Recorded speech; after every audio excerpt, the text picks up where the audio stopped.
That was... that sounded like it came up louder than you expected. A little bit.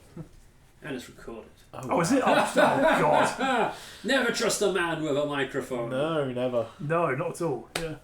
Unless they're a stand-up comedian like me. Actually, no, don't trust them. Can you That's even trust a worse. stand-up comedian with a microphone? Oh, well, it depends how funny they are. And where you sat in the room. Yeah. Yeah. You sat front and centre? Come on, you should have known better. I did a gig in Royal Leamington Spa once, which is a lovely town, you know, and it was a pretty bad gig for me. It was awkward, you know, a bit. Wasn't much reaction from the audience. I did one of the jokes I did. There was basically no reaction except for one girl on the front row who went, "Fuck's sake." And that eases us nicely into this week's music podcast. Yeah. Which Hello. We've got a guest. Oh, Yeah, we wow. have. Yeah. I'm back. Oh, you're You back. guys invited me back. Oh yeah. I thought there That's was some. crazy. I thought someone was here. Yeah. Yeah. It will be my third episode on the podcast. Oh, yes. Ah, okay. Yes. Excluding the We mystery did. form. We recorded foreign language songs last time, and something interesting I should have said last episode that I learned from House of Games on BBC Two. How many languages are there in the world? Living languages that people still communicate with. Oh. Do you know? Any idea? 142. According to ethnologue.com. I was going to say 149. We were quite... Okay. Is this like The Price is Right, where you're going to... No, I didn't think the price is right, but I was legit thinking 149 before you said 142. Do we think it's higher or lower? Well, I personally think it might be higher, but... Yeah, 142, maybe lower. It's about 7,000. We were close. Right, list me all of them. We got time. No. No. You put that Google away. Alphabetically. Backwards. Albanian, Algerian. Yeah, I feel like you went wrong. So... Okay, so Right. music. Music. What are we doing? Stephen, you're the guest. What is it? So today, we are going on a very fun topic of diss tracks. Diss track or diss track? Which one's better? This one. This one's better. Yeah. It's almost as bad as a D's Nuts joke, That isn't was quite very much along those lines, yes. Oh, fair enough. Please elaborate. So, diss tracks, basically songs that are meant to target somebody or a group of people, and they're very much putting their point on show that they do not like these people. Yeah, they're often done in response to other diss tracks, and particularly in hip hop, they're a well-known thing, aren't they? Oh yes, mainly in hip hop, but there are other genres. There which are, we yeah. could potentially explore today. As someone who doesn't really listen to hip hop, I had to do a bit of research into this, and Yes. the number of tracks that I'd heard that I could choose from the list I found wasn't that much. So. No. I had a similar sort of issue. I had one or two songs in my head that I thought, yeah, that really does poke fun at someone or get back at them. Get Then back. did I necessarily want to play them? I mean, Get Back could actually be. Yeah. Yeah, who is JoJo anyway? Don't know. Oh, Is it actually being sung to JoJo or? Oh, she's a singer, isn't she? Yeah, or maybe someone a bit closer to the band. I could have picked Possibly. 3 easy choices, made it all hip hop, and called it a day. I only picked one hip hop song in my choosings. Our producer is good. moving through the room. Oh, doing a little bit clearer. All okay? Okay. Oh. Oh yeah, I think it's being taken care of to make sure that we have a place to put our drinks on. Yes, Because it's very important everyone stays hydrated. Absolutely. Drink water. It's very good for you. Yeah. Thank you very much. It's also Thank you. We love you. Thank you. We love you. Hey. Should we name drop her or not? Nah, she Okay. won't like it. So yeah, there's lots of disagreement on the side of the room. That's the most disgusted look I've ever seen on their face. We can share a coaster, David. We can share a coaster. Yeah. Yeah, I'll sit at the front and you sit at the back. So here we go then. Thank you for that. Diss tracks. Diss tracks. How to have a pop at someone through the medium of music. Oh, thank you. Who have you chosen first, Dom? So, my first, diss track is by a very well-known British singer, Lily Allen, who's pretty much prodding fun of pretty much homophobes, bigots, anybody. People that deserve to be made fun of. People that it deserve sounds to be like. made fun of, essentially. Definitely, yes. Bad meaning people in the well-titled song, Fuck You. Why mince about the words, you know? She doesn't Just get mince to the about the point. words, and that's probably why we like Lily Allen a lot. She doesn't mince her words. She seems like a good person. She's been on Would I Lie to You, the panel show, and she seems like a nice, fun person. She So, does genuinely seem like a very well down to earth person. She's has a fantastic voice as well. Has been for years. She's making a bit of a comeback now, isn't she? She has. Oh, is she? Yeah. I was going to say, she was in the sort of mid to late 2000s or early 2010s. She was in the charts a lot, and then she kind of vanished, didn't she? Yeah, I say she's making a little bit of a comeback now, which is very nice to hear quite a lot as well. The new song was really popular as well.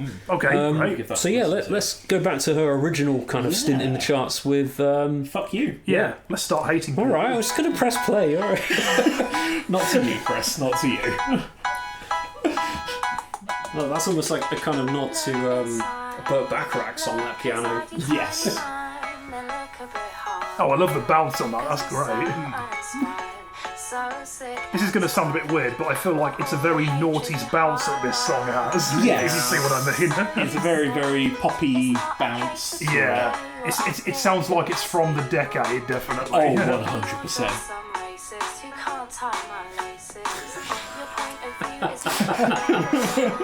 That's some lovely wordplay there, yes.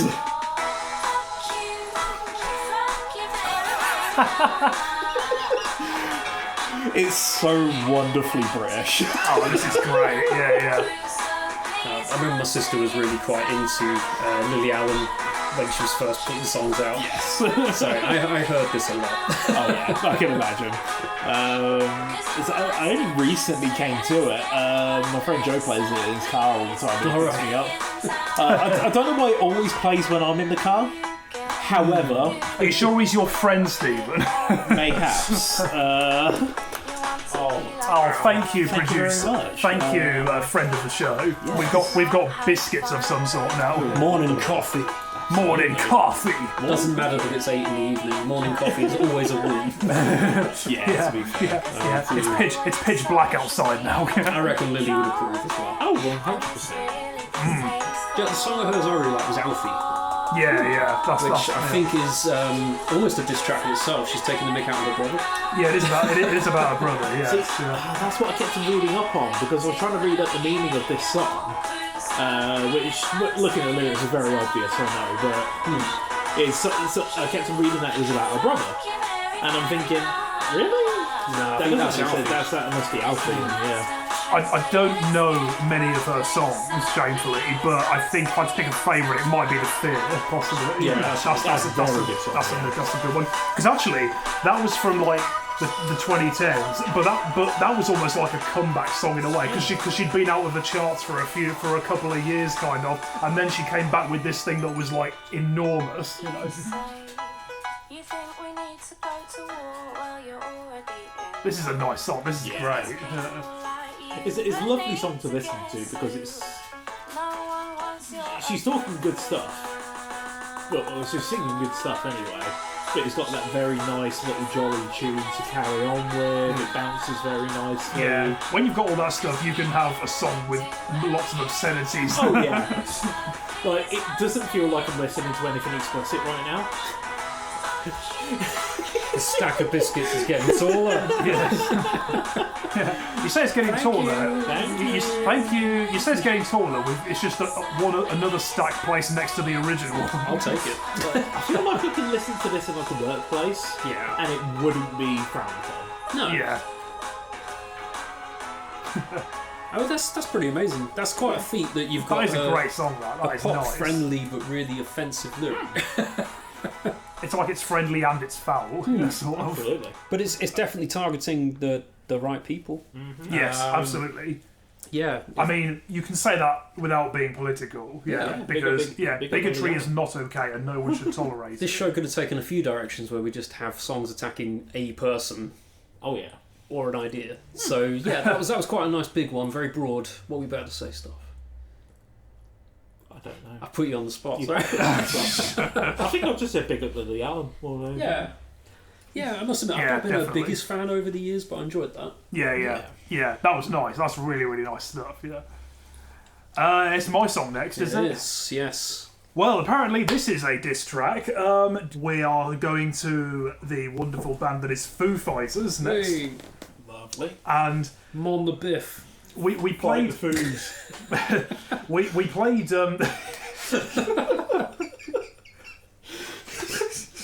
I don't even know what that means. But, What, Mon the Biff? yeah, what's that? Biffy Clyro thing, but Oh, okay, fair enough, yeah. it's nothing to do with Foo Fighters. So, you remember we did album openers early in this podcast live? Yeah. The Debut debut album. album openers. We used the track I'll Stick Around from Foo Fighters' debut. Well, this is the following track, I'll Stick Around, which is also well known. And it was confirmed by Dave Grohl in 2009 that this is actually directed at Courtney Love, Kurt Cobain's former partner. I thought they were best buds. I mean, I think... They weren't. They were not best buds. I don't know whether they were okay, but... They were okay. I mean, I know Dave Grohl contributed to Hole's album around this sort of time. Yeah. But I don't know exactly By how making holes in drum kits. Yeah, maybe, yeah. Smashed it over Courtney's head, probably, I guess. But, yeah. Did you know, genuinely, they said this on Nevermind the Buzzcocks once, that, you know, the Kinks, the old band, of course, they did a song, they were playing live somewhere once, and apparently one of the Davis brothers told the drummer, why don't you get your cock out and play snare with it? It'll probably sound better. And then the drummer smashed a cymbal over his head. Oh, the 60s. What a good time. Well, Here we go. I'll anyway, stick around. this is a good song. This is 90s alt-rock. Fantastic. Oh, I do know this one. Yeah, I didn't recognise it by title. I considered a Foo Fighters song as well. Stacked Actors. Yeah. Cracked Actors, something like that. Well, I did see something about that, but I wasn't sure entirely if it met the criteria. I mean, yeah, it's a bit too broad. Either that, or maybe I'm being a bit pedantic, but because we just want to share music and enjoy it. But this one was confirmed, so I went for this one. Of course, this album, Dave Grohl did everything on it himself, all the music. Yeah, it was sort of fresh out the fallout of Nirvana, wasn't it? Well, it came out in '95, and Kurt Cobain died in April '94, the month before I was crapped into the world. I don't really know how to respond to that. I was by David's folks. I was born in May '94. So, yeah, it was quite interesting. The last Nirvana sessions, Kurt wasn't always showing up for them. Right. They'd had all the studio time booked out, so Dave was demoing Foo Fighters stuff. Yeah. I don't think it's the stuff that ended up on the album, but they had the studio time, so they just used it. Yeah. And then Foo Fighters was born. I don't actually know the debut album as well as a lot of their others. I need to listen to it again, really. I do know there were a couple of other singles. The first track, I'll Stick Around, obviously, I know. Oh, sorry, this is a call. The opening track, I do know that, of course. For the Cows. There were a couple of other singles, yeah. For All the Cows was a single, and Big Me was a charting single as well. The video to that's hilarious. With it's got pigtails running around advertising mints. Oh, really? It's a fantastic video. It's such a good one. It shows off the humorous side of the band quite well. There is a video on Fail On Me somewhere that I saw, which was someone in two people in chicken costumes standing at the side of the road with a sign saying "Eat more chicken," or two people in cow costumes. Sorry. Then two chicken costumed guys walked along and were like, "What's this going on?" You know, and then it ended up a load of people in cow and chicken costumes just fighting each other on the floor. Sounds amazing. And someone just videoing it from inside a building somewhere. So it was like they just did this thing just to make people laugh, you know. It's incredible. But yeah, it's great. So yeah, that sounds like it's directed at Courtney Love, this particular line. Yes. I imagine there was a lot of legal battles going on around Nirvana's music at the time, yes. So this sounds likely.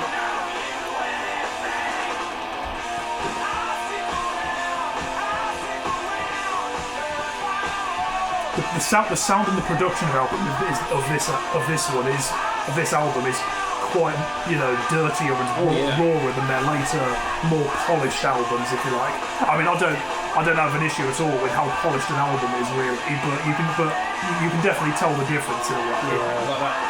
One of the recent ones, The Sky is a Neighborhood, is so produced. So produced. Yeah, it's like everything is super clean on it. There's keyboards and electronics all over it. It's like, is this Foo Fighters? I do quite like how raw this is. Yeah. This is something I like about, I guess, messier music. That is a good way of putting it, yeah. It feels more real in a way, doesn't it? Yeah, like a band playing in a garage. It's just all about the energy, basically. Absolutely, yeah. Very nice. I like that. That was very good. Yeah, it's very good. That chord progression is particularly catchy. That riff that plays da da da da da da da. Yeah. I just love the. I mean, I don't know you anything. A lot of that kind of grunge and punk music. It's meant to be just a bunch of easy. That is chords. kind of what it is in a way, isn't it? Yeah, It just it's almost gets you into it rather than trying to be technical and showy. it's almost like it kind of evolved from grunge and tried to go into alternative rock and harder, punkier music in general. But yeah. It's why you get the whole thing with prog music. Like, people either get it or they don't, and it's when it starts to get so technical and you think, I can't quite count in 27s, I'm not really sure how this sounds. It's not accessible in the way that grunge or rock would be, and it's just 3 chords. It's loud. It's relatively simple. It's catchy. Win. It does the job. Yeah. It does the job brilliantly. Yeah, that would be interesting. Though. I mean, there's no way of finding this out for real. But what percentage of songs that have been just released in some way? What percentage of them are in 4/4 time all the way all the way through? Would it be 99% at least, or less? It's going to be high. That? Anything dance floor is normally 4/4, so yeah, it's going to be a lot of it. Well, most pop and rock chart that charts is in 4/4, isn't it? It's called common time for a reason. Yeah. I read a while ago about the definition of what a 4 to the floor rhythm is. That's a thing people might have heard of. Yeah. That's basically from what I read, I think it's just. It's a beat where a 4/4 beat where the bass drum plays on every single beat. Europop. So yeah, Europop's good for 4/4. Yeah. We mentioned some good waveforms. I shouldn't have punched the couch that hard, should I? Oh shit! I couldn't tell if that was me. I never thought someone dropping a pretzel would be so funny. I don't know if that huge rock was either you hitting the couch or me crunching on a pretzel. It's definitely the couch. There's the couch. Anyway, I'm actually crying. Oh, lovely. Should we music? I think we should music. I think you're right. It's my choice. It was just what preceded it. It was so funny. I should have punched the couch. Oh shit. I'm going to visit one of my favourite music projects, which is 9 Inch Nails. Oh yes. So far, despite my massive fandom of this band, we've only played one song by them. Yeah, and what was that again? March of the Pigs. Oh yeah, that was a good one. Yeah, that was the Animal show, wasn't it? Yes. So it's really weird. Like, diss tracks isn't something that 9 Inch Nails does particularly, but this one, if you're going to do it, what happened to you? I'm still laughing at the same stuff. Carry on. So diss tracks are very prominent in their music particularly. But for whatever reason, at this particular point, I was reading an interview with Trent Reznor about this song. He was angry at a lot of people in the music press and lots of other musicians all at the same time. So what should I do? I'm in an industrial metal band. I'm angry. I'm going to make a song. Hell yeah. I know he's had feuds with many. Everybody. He's had big fights with record companies through the years. So yeah. The second EP they have, Broken, actually has a thank you credit in it that says "No thanks, you know who you are." That is brilliant. That's like the middle finger from every artist to the whole music industry. But this one in particular is targeting a whole bunch of people that were in the charts at the time, particularly in that alternative and rock scene. I've hit play already because there's a long fade into it. Okay. What's the song called? Starfuckers Incorporated. Fantastic. Excellent. And it is targeting Courtney Love. I swear she's been attacked more times than anybody in music. Courtney Love, Billy Corgan of the Smashing Pumpkins, Michael Stipe of R.E.M., Marilyn Manson, and others. Oh, Fred Durst as well. Durst. Yeah, there's loads of people. I still remember this YouTube comment that kind of made me laugh. It was under a video about Limp Bizkit, and someone said it should be illegal to be Fred Durst. I'm gonna shame myself. Oh dear. So, I had never heard a Nine Inch Nails song until we performed Hand That Feeds. Good one to start with. That's because when I was growing up, I assumed that they were a screamo band. I mean, they do scream occasionally. They do scream occasionally, but I thought they were just purely screaming. No. I did not realise they were industrial metal or industrial rock. And so I just never listened to them until we played the Hand That Feeds, and it kind of just slapped me in the face at what I just missed out on. You need to be checking this out. I need to be checking this out because they are really cool. Oh yes, they are. This song particularly is off of a huge double album called The Fragile. Yeah. Trent And, Reznor is a genius. It starts off with really quite heavy, shouty song. And a couple of songs later, there'll be a really gentle piano melody that's just playing over ambient noise. Then it'll be back to the shouting again. Then you get this sort of thing. You can't tell where it's going to go song to song. I've definitely been enlightened. I've said before about Nine Inch Nails. When you listen to them, you can tell that Trent Reznor is a music producer as well as a songwriter. Oh, yeah. Very talented. The music video for this is quite good as well. So he's hanging around in the back of a limousine, singing the lyrics to the song, and he gets joined by what you assume is a groupie in the back of it. It's actually Marilyn Manson in drag. And then they go to a fun fair together and start throwing coconuts at pictures of Michael Stipe and Fred Durst and all sorts of people. And someone that's meant to be Courtney Love falls into a pot of slime. It's such an odd video. Is somebody playing Marilyn Manson, is it? No, it actually is him, even though this song is hating on him. How do you manage to do that? You just don't tell them, probably. You didn't listen to the words. Oh, and we got a little bit of interpolation, borrowing another song.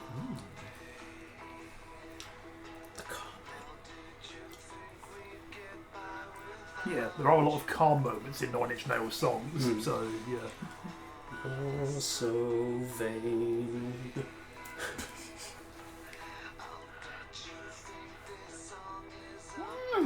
Sorry, borrowed from Carly Simon. But she didn't do this bit. She should have done. I did think it sounded like her. I'm not sure if he actually has to pay her a writing credit for that bit. I think he does. What, just for the words "you're so vain"? I bet you think the song is about you because it's the melody. It's the same melody and everything. Do you think he cared at that point? No, I loved it.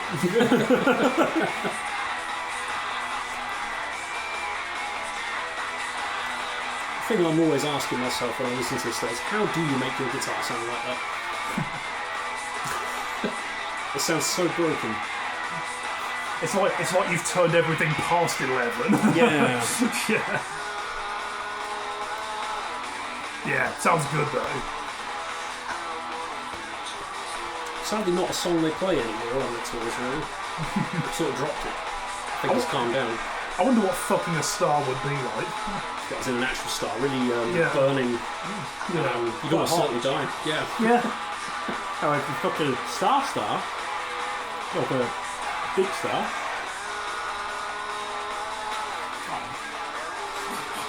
We've just been I don't showing. want to carry on with that topic now. Some wholesome Instagram footage there of a duck. Got getting some belly rubs. That was very wholesome. This one's very cool though. Yeah. What you just said about Carly Simon and all that stuff. I bet Trent Reznor probably just thrives off all the legal bullshit that involved in the music. Yeah. There was a point during the tour for Year Zero where he stopped the concert halfway through and just said to the fans, my album's too expensive on the shelves, so just steal it. Because he was annoyed that the record company was charging so much for it. And it was the last album that was legally needing to be released on a record label. So he just told the fans to nick it. Fantastic. I love it when artists do that. That is really good, because it's like they want to make music and entertain people, but you've got this really annoying middleman that you have to get through to be able to do it in a way for so many people. But anyway, that was my first diss track there, and again, it was a bunch of people rather than just one, but they were specific people at least.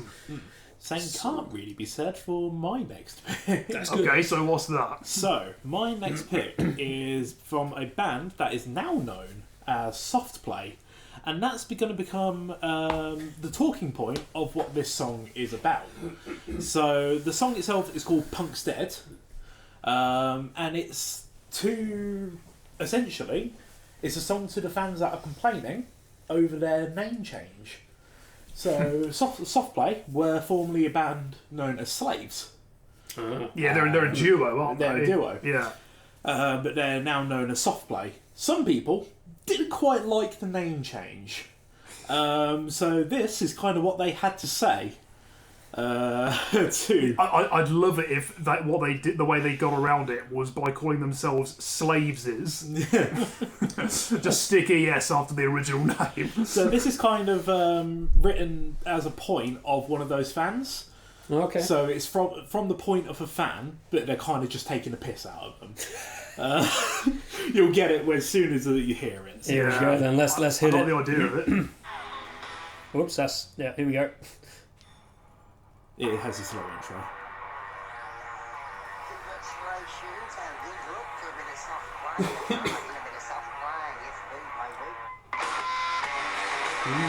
Oh, hello.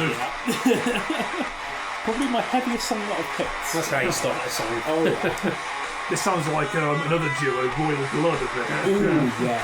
There's more of a punkier version, I think. Definitely similarity there. This is definitely something Royal Blood could do.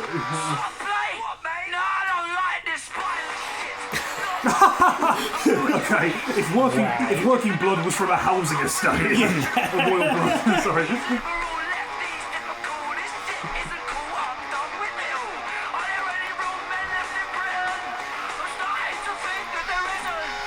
Yeah, I'm understanding the mindset they're channeling there, yeah. Oh, I love this song. This sound is great. It's just written from the point of view of someone that would call other people snowflakes, isn't it? Yeah, 100%, yeah.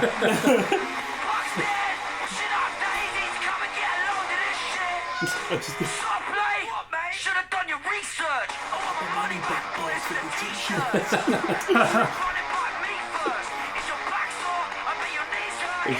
I just love how angry it is as well. Yeah, I mean,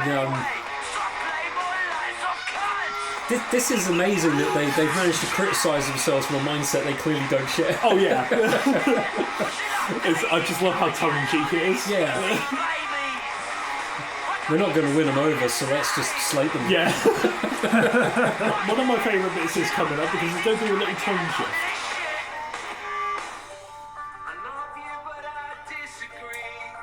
Introducing Robbie Williams. Is that what it is? It's Robbie Williams. No way! Yeah. I wonder what he got paid for doing this. I don't know. I imagine he had done it for love. I think he did it for love of the game more than anything. Do you know he's massively into UFO hunting?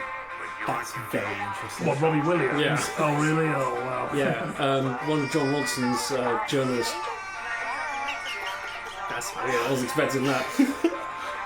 One of his journalism novels, he goes to interview Robbie Williams, and it's all about his. We're going to get a breakdown in a second, so. Oh. Puck's dead, cause of you, Puck's dead, and the thing can't believe you said. Johnny White. Yeah, he just catches up with him in the desert, and he's talking about how there's this new arrival who's coming to Earth, and he's going to track him down. Fantastic. And, what's really weird is you're reading it, and he's actually sounding really down to earth, despite what he's talking about.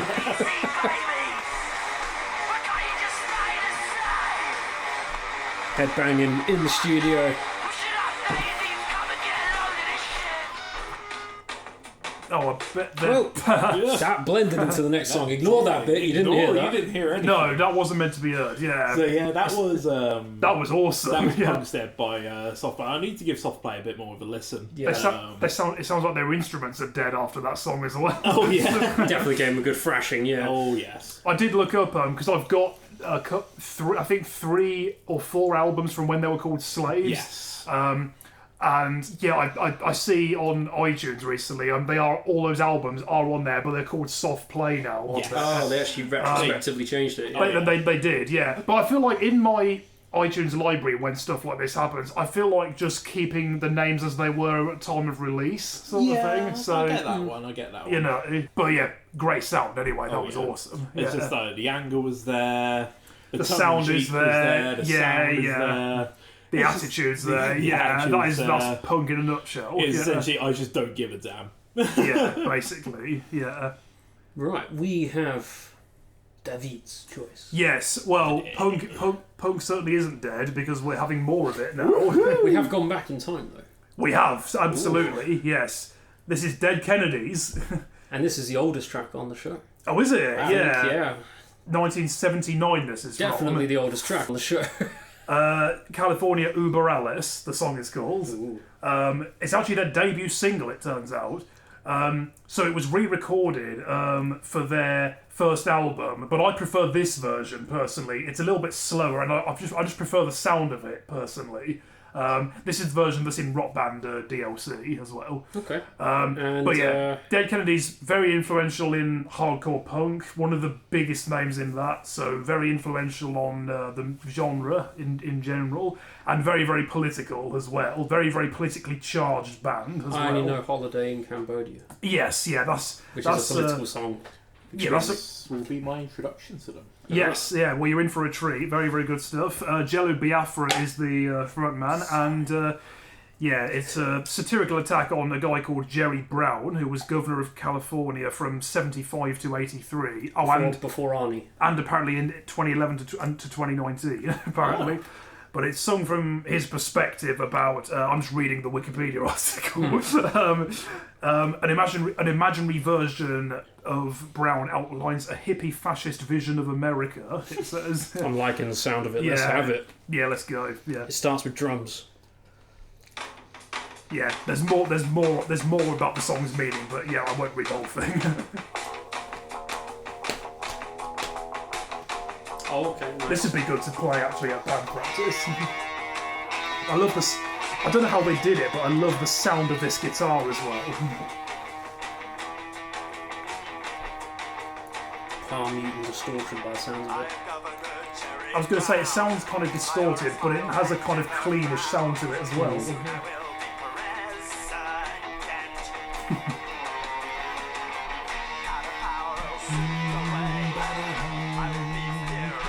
Not bad.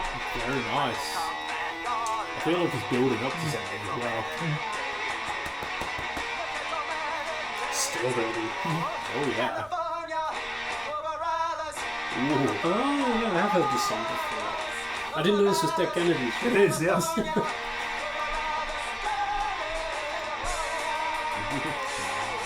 I like that little chant as well. Yeah. California, Uber Alice. Yeah, this is actually our first time properly listening to it, and we got it already. Why do I feel like, not just within this song, but this riff, that riff that plays, down, da da down, I feel like it's like a familiar riff that you might have heard somewhere else. You know? Flamenco, Yeah. like Spanish dance. Maybe that's It it. definitely gives that very, Spanish dance like velocity. Yeah. Uber Alice. California, Uber Alice. California. California.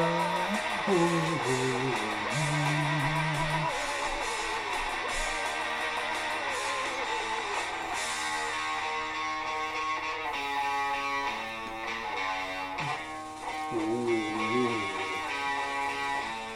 It's starting to sound a bit sinister. Though. Yes. To be right, I'm thinking this was about the same sort of time as Bauhaus put music out, right? got that goth punk crossover stuff happening. Police. They have come for your uncool niece.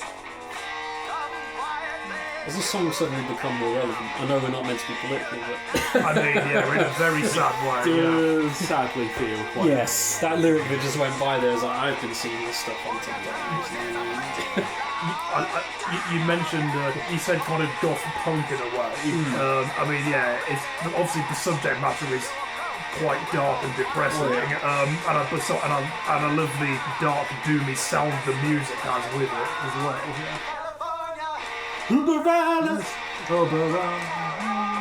I messed that up. If you listen to Dead Kennedy's, some of their other stuff, Jello Biafra's vocal delivery is really good. The way he sings some bits and like shouts things and changes bits in between is really interesting. Nice. I love this album title as well. Give me convenience or give me death. Well, I could say that was bloody awesome. Yeah, it's so good, isn't it? Yeah, that's actually a compilation, that album. It's like that, isn't it? Very similar. So it goes down, down, Yeah. down. Yeah, it's like the Spanish flamenco style stuff going on. Yeah. Right. Absolutely, that. absolutely love that. That was really so good. I good. very much enjoyed that. Yeah, that was awesome. Yeah, hardcore punk godfathers in some ways, but yeah, very important group. They have their place in history cemented. Yeah. So does this next person, And who's that? Marshall Mathers. Oh, okay. I've actually picked Eminem. Yeah. All right. Interesting. So odd for me, I know, but this guy had a lot of beef Oh yeah.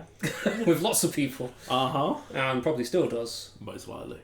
Now the best song for me for Eminem was Without Me. Okay, right. That's such a banger. It's always been an amazing tune. When it first came out, it actually turned my head and I thought, oh, I like this one. Because I didn't really like Eminem before that. I've liked more of his stuff since Without Me. Yes. But yeah, this was the one that kind of made me pay attention to him. It's silly. Oh yeah. It's gimmicky. The music video is complete nonsense. It's very Slim Shady. It was Eminem Slim Shady in its peak. Absolutely. Now the main part of this song, I mean, it does pick fun at quite a few people. Oh yeah. But it particularly singles out Moby. Yes. And, Okay. I like Moby. I actually quite enjoy some of his music. He's a bit of an odd character in real life. He's done some strange things. Oh yes. But one of the stranger things was perhaps attacking Eminem in the press. Like, why are you going after this guy? You're going to have a song written about you. And sure enough, here we go. He gets attacked in it. He actually gets beaten up in the video.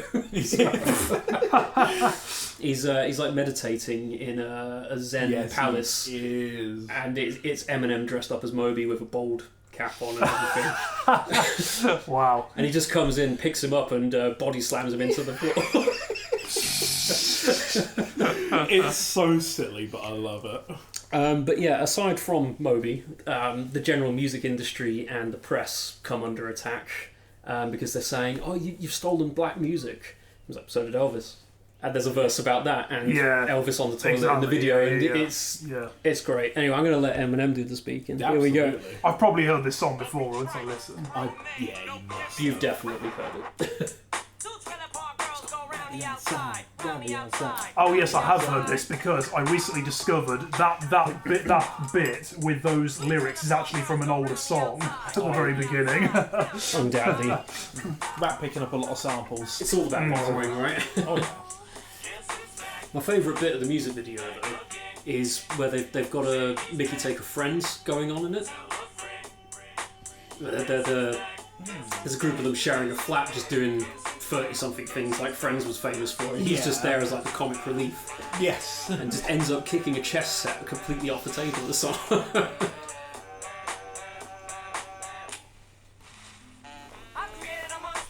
Ooh.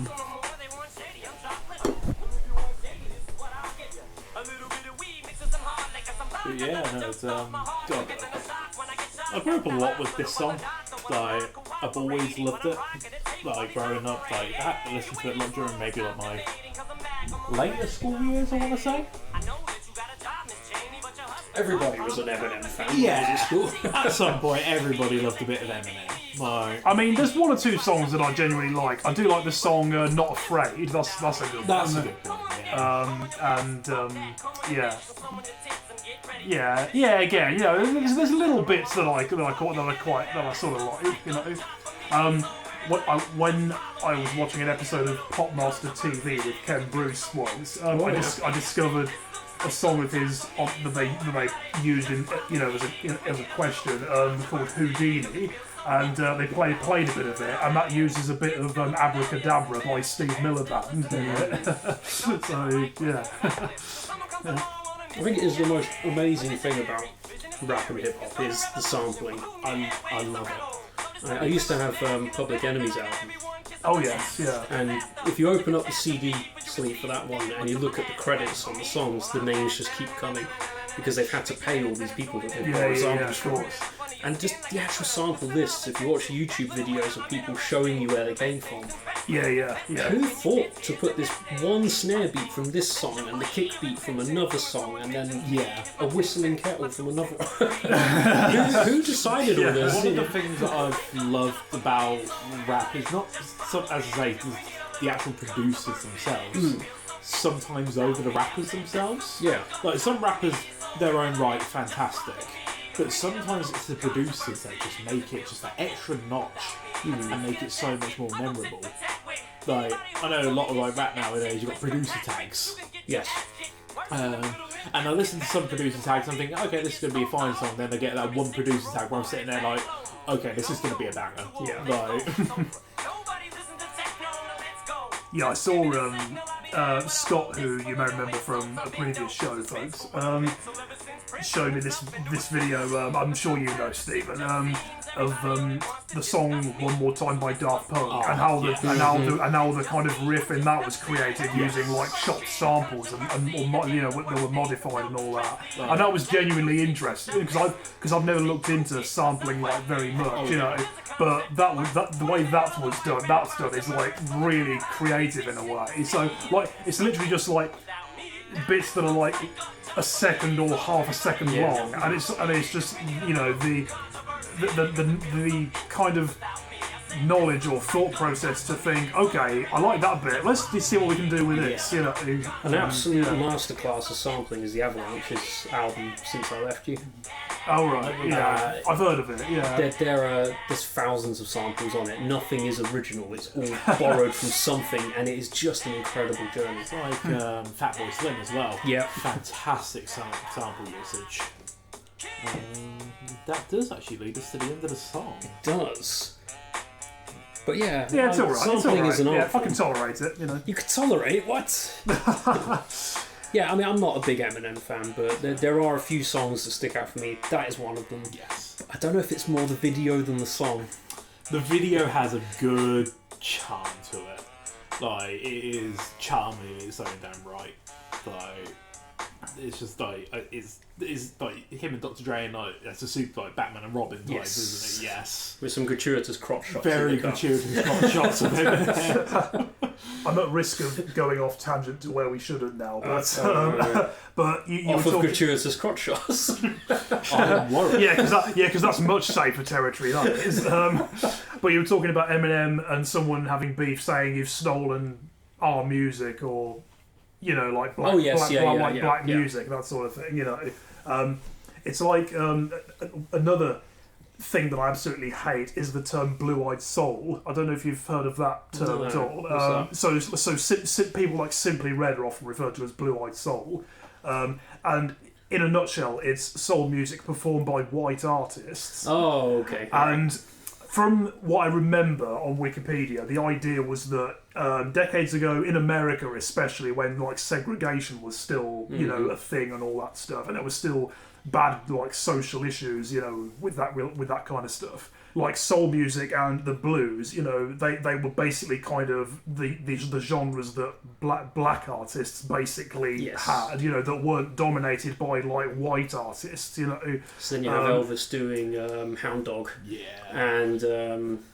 white soul singers starting to appear. It Yeah, seems a bit strange, exactly. So in a way that that when that stuff started, kind of happened, there was some ill feelings in that oh great, these white people they've now taken black people's culture away, or they've taken over it or whatever. A difficult issue, and you can see where the feelings come from, but I hate the term blue-eyed soul is used, because I don't see why you should give a genre or a set or a music from an artist a different name because they're white or they're black. That just really annoys me. And the Wikipedia page on the term does say that a lot of artists and other people have objected to the use of the term because they don't think it's acceptable. It's the sound that matters. Yeah, exactly. Yeah, that's it. If you've got lungs and vocal cords, exactly. You're making the tune. What does it matter? Simply Red, I'm actually quite a big fan of. Yeah, I can dig some Simply Red stuff. I've seen them live twice with my mum, and they're fantastic. Yeah. This next song sounds nothing like Simply Red. No, this next song sounds absolutely nothing like Simply Red. Now, I was thinking all throughout recently diss tracks, and I can't get this artist out of my mind. It's Kendrick Lamar. A minor. We're not playing that one, however. We are going with a bit more, not really tongue-in-cheek anymore. This is a very, very, very, very serious song. Do I need to beep out this one a lot in post? I don't. You're probably going to have to hear it to find out. Okay. But this is essentially the whole Kendrick Lamar versus Drake beef. Oh, here we go. Gripped to this. I was stuck to this like no end. There's going to be some like HBO miniseries about this in years. Oh, there's got to be. Like, it's just like the whole way how it played out. It was absolutely fantastic. Like, it started with like, I think it heated up with a song that Kendrick was on featuring on a feature with another rap artist called Future called Like That, and in that song he says fuck the big three, it's just big me, because the big three is related to Drake, Kendrick Lamar and J. Cole. And they call that Drake pretty much bigged up the big three as them three. But Kendrick Lamar said, fuck that, it's just big me. To which then Drake released a song with J. Cole. J. Cole, after the song got published, a day after apologised, because he didn't want that heat. Right. Drake obviously did. And then... So he was the Trent Reznor in that equation, was he? So J. Cole steered away from this whole thing. And then Drake went on the throttle. Drake, in one of the songs that he released against Kendrick Lamar, did mention his family. You don't do that. So that is the one you've chosen? This is Kendrick Lamar. Oh, in right, response to Drake, where he wrote... It's essentially written as like a series of letters to Drake's whole family. Basically, about how much of an awful person Drake is. Well, so basically saying, if you can do it, then I can do it too. Yeah, and my God, he did it. Right, I've never heard this. Let's give it a go. It's chilling. What's it called? Meet the Grahams. Aubrey Graham is Drake's name. That's Drake's son. It takes a man to be a man. Your dad is not responsive. I look at him and wish your grandpa. So he doesn't hold any punches. I can tell. Nice piano track though. Yeah, I was going to say, I like the sound of that. Yeah. It's very chilling. I almost feel like I'm listening to Lily Allen again. Yeah, we started off like that. Yeah. Like, the thing that got me with this song is that you had Euphoria, which is another Drake diss that he mentioned with this one.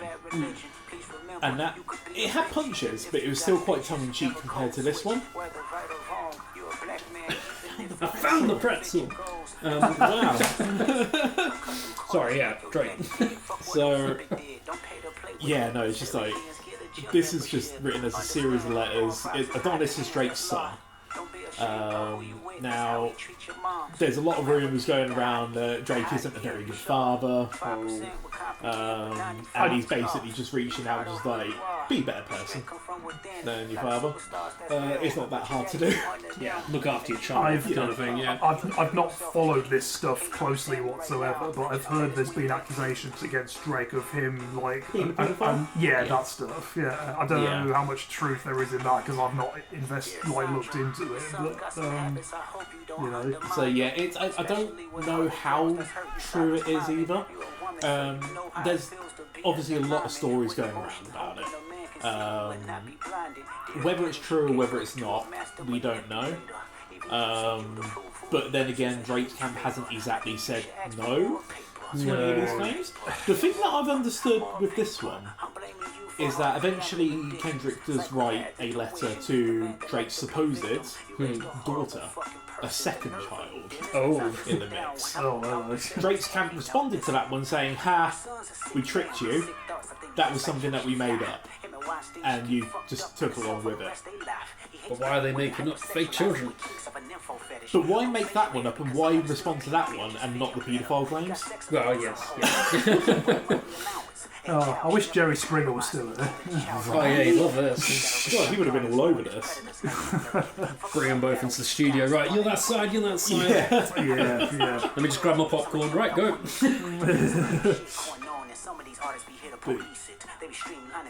Yeah, there's so many times in the song Kendrick just goes, "Just die, Drake." Yikes. There was tongue in cheek. Then this song drops and people are like, "Oh, he's not playing." Yeah, he doesn't like this point. No, he absolutely hates Drake. I mean, So where does The Weeknd fall into this debate then? Oddly, he does actually, because I believe that he was actually caught shooting at Drake's estate, which, again, listening to The Weeknd songs, Yeah, would not have pictured that. doesn't seem like that would happen, does it? But No, and whether that, again, that's the baby girl bit. oh, Don't commit too much, but it's music, yeah, that's for sure. Be a narcissist, misogynist, living inside his home. Try destroying families. hard work. Yes. This Yeah, whole, I remember we were talking about it at the we watched the Super Bowl, yes. and we're talking about the Weeknd driving by on a Friday to shoot his house, so they would suspect him. Literally, it was so wild. Drove by on a Friday, so we expect. So, is this going to escalate and become like a Tupac and Biggie thing? I think it's past the point now. They're just over it. They got what they needed out of it. I mean, Kendrick did the Super Bowl performance, pretty much ended it there. It was a big deal. It was actually a good performance as well. I really enjoyed it. Yeah, that was very good. Nothing's really happened to Drake. He's still big. Yeah. He's still dropping music. Still one of the biggest streamers on certain platforms. Still Isn't one he? of the big streamers on certain platforms. Gambling, whatever he wants to do, he's doing it.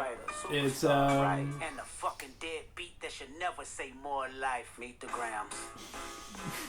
that was a good point to stop talking. yeah. That was, Dear hybrid, I know you and this is the letter to Drake now. crash your party, but truthfully, I don't have a hate. Despite how repetitive that chilling horror piano is in the background, Varies very well. I'm not bored of it yet. Yeah. That's the thing. It is like, it is just horror in a like a thriller horror in a song form. Yeah. This is like from the Psycho scene. I wasn't comfortable listening to this song. Yeah, but not in a Cannibal Corpse kind of way. No. But it's just like I went from Euphoria, which again, slightly tongue-in-cheek, a bit more, not fully upbeat, but there was a bit more upbeat to it. Like there was a dig in... Sorry. There was a dig in Euphoria where Kendrick's like, "I've got a son to raise, but you don't know nothing about that." and it's like he's got that still like that tongue-in-cheek energy to it. Yeah, listen to that. I mean, yeah, musically again, like you said, the piano riff is nice. I mean, the song I wouldn't really say I'm a fan of, but just from a musical perspective. But yeah, the piano bit is nice. Yeah. Oh, you'd be falling asleep playing this on the drums.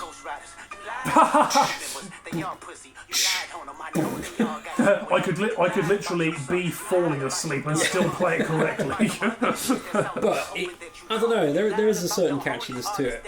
I've enjoyed it for the most part. Lyrically, I think it's very. I'd say it is letters. Yeah. To the point, and he is reading those letters out. Right. So that was Kendrick Lamar. And it's just very hard hitting. I mean, there's beef, and then there's a field full of cows. You know, more beef than McDonald's. Yeah, which isn't saying much. No, to be fair. Yeah, fair point. Yeah. Oh dear. Okay. More beef than a butcher's coat rack. Anyway, Moving on. Let's move on. Yeah. So this track, I have heard it before. I listened to it again before adding it because I didn't have much to choose from in terms of what I found and what I had listened to already. You know, but this is by Nightwish. Woo. We're going to Finland now. We're travelling again. This song's called Bye Bye Beautiful. It's a well-known song of theirs. Yeah, symphonic metal, from hip-hop to symphonic metal. Symphonic metal is basically heavy metal music that uses a lot of classical music elements, so things like strings or operatic vocals, that kind of stuff. Which the singer does very well. Yes, so just as a note from the Wikipedia article, this was written about a former vocalist of the band called Tarja Turunen, who was dismissed with an open letter in 2005. The guy who wrote the song, Tuomas Holopainen, sorry for my pronunciation. It's okay, he's a big fan of the show. We've lost him now. Oh dear. Bye bye beautiful. And his feelings, this is just what it says, and his feelings before and after the time she supposedly changed her attitude towards the band and its music, and that was first rumoured but then revealed by him in an interview. The chorus contains the lyrics, "Did you ever read what I wrote you? Did you ever listen to what we played?" And that's a lyric. Reference to lyrics written by him. Shall we let him do it then? It's a great heavy song, this one. Right, you're under attack, singer. Sorry. More nice piano. Very nice. So we've kept the piano player from that Kendrick Lamar song. He's figured out there's more than 4 chords now. He's just moved into this.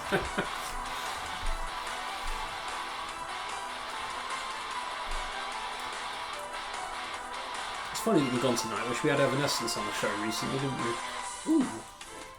Oh yes, yeah. So we're exploring this nice operatic singing. Yeah. Lately. And bass. So far, not as metal as I thought it was going to be. Well, give it time. Give it a chance. Okay. Give Nightwish a chance, as the saying goes. That famous John Lennon song, yeah. Yeah. Yeah. Okay, now we're back to it, yeah. There it is. Producer head bobbing.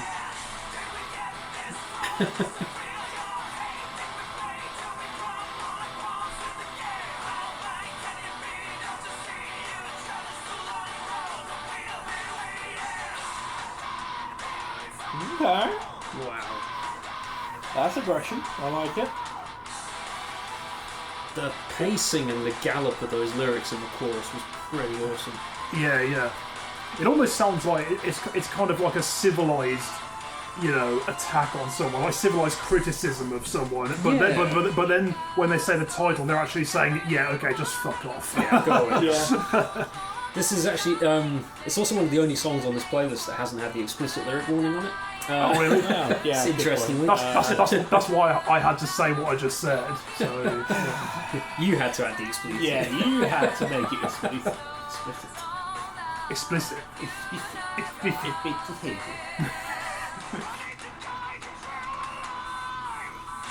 I need to listen to more Nightwish. I've got quite a few of their records, but not listened to an enormous amount. And from what I've heard, they're really, really good. They sound absolutely brilliant.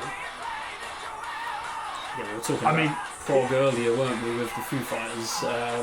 Nightwish definitely do that. They do some very odd musical things in what I've heard from them. I mean, if you like, Evanescence or classical music and heavy metal, then yeah, definitely check out Nightwish. They've actually been around quite a while, haven't they? They have. They started in the 90s. Yeah. Wow. And they're still going. They released a new album just the other year. That lyric there where they were just singing Bye Bye Beautiful, it was fully screamed and shouted, but it was getting turned down in the mix. That was a very cool effect. Almost like it was actually like, paining or hurting them to actually like say it to them in a way. Maybe.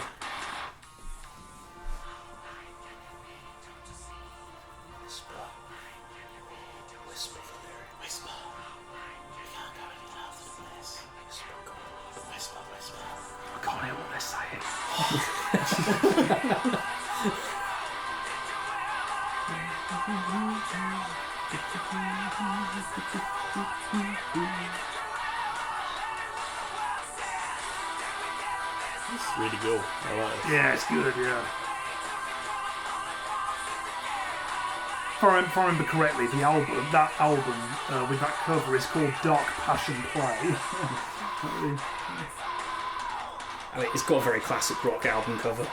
Yeah. So I'm not even sure it fits, but I also absolutely love the way the way the band's logo is written as well. There's something just beautiful about that as well. It's very like a scroll, isn't it? Yeah. One more song. That was a good one though. Yeah, Nightwish was very enjoyable. Very good. Very, very good. So I struggled with this list because diss tracks are not my forte. Bit like me then. Yeah, I don't really know that many of them start because I had in my head, but then instantly I thought, well, we could do You're So Vain, but then I've played the same song twice. So let's not do that. No, we must not accept that. No. Let's not do that one. And I couldn't really think of any others. We had crap, what's her name? Bananas. Gwen Stefani. Gwen Stefani. I thought Bananas would be enough of a clue. Some people listening are going to be like, how the hell did you get that? Yeah. Shit's Bananas. That did come up as a strong consideration because it is a diss track, but then I didn't want to play it. So that's fair. That's the reason we're not getting that. That's a good reason to not play a song. So I searched. Oh, ouch. Sorry.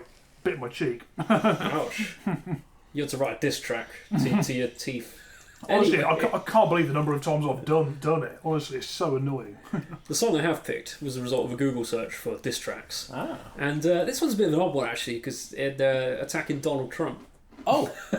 So it's kind of like, it's a bigger political thing, in a sense, but it is kind of gunning for Donald himself.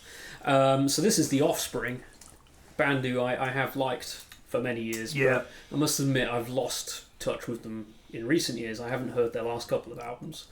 But, you should listen to this album because this one is good. I absolutely love the opening track. This Is Not Utopia. That's very, very good. It's the title track of this album, then. It is. So it's Let the Bad Times Roll. Ooh. Here we go.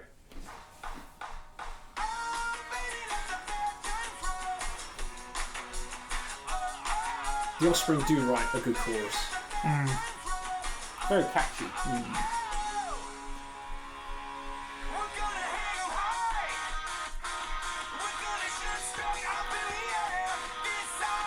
The thing I tend to like about this band is that they're always upbeat. Yeah. Even if they're singing something miserable like Let the Bad Times Roll, it's always up there. I think part of the idea was to try and write kind of in a sarcastic sort of way, write a sad, themed song with a kind of happy, jolly kind of sound. Yeah, those kind of opposing forces always work well. Yeah.